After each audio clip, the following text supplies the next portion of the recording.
Looking for work is a job unto itself. I'm supposed to be here at 1:15. One that doesn't pay and often frustrates. Before the recession hit, right away I get a job. Freddie Rodriguez had been a plant supervisor for 26 years. Okay. Today, I can't make it to $7.25 an hour, that's for sure. the best he can find is a minimum wage job. And it's very, very stressful. For many here, So it's been a while since you did this? this is new. We're doing work. As a certified electrician, Jason Bernal had no problems finding work 4 years ago. We're working. We're constantly working overtime. These days, he's hanging drywall and mowing yards to make up for a lack of business. There is a struggle out there. There is a struggle. And yet, it may be hard to tell at City Hall. Since the recession began, the city has handed out large salaries, large raises, large bonuses, and even perks.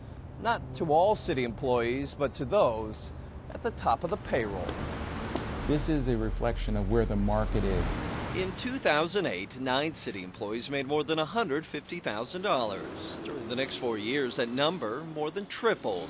Today, 29 employees have a base salary of at least $150,000. At $355,000, city manager Cheryl Scully is not only the highest paid city employee in San Antonio, but in the state. Her salary was voted on by city council. That's not the case for the others. They're set by the city's human resource department. Joe Angelo is the director. Could we pay less or not provide any performance pay or rewards? Certainly. I just don't think we would retain the talent that we have. And Angelo says this talent is the reason for the city's efficiency and high bond rating.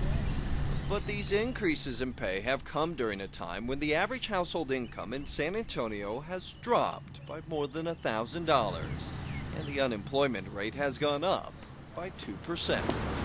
And it's not just their salaries. To these top earners, the city hands out performance bonuses up to $6,000, an $840 cell phone allowance, and dozens of employees receive an additional $6,000 car allowance.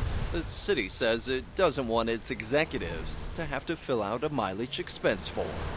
It's a better buy for the taxpayer to not be bogged down with that, to focus on those skills for which they were hired.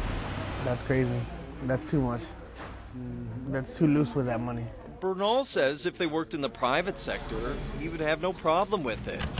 But when they're public officials and when those who pay their salaries can't pay for their own needs, to many, it's a system not just flawed, but broken.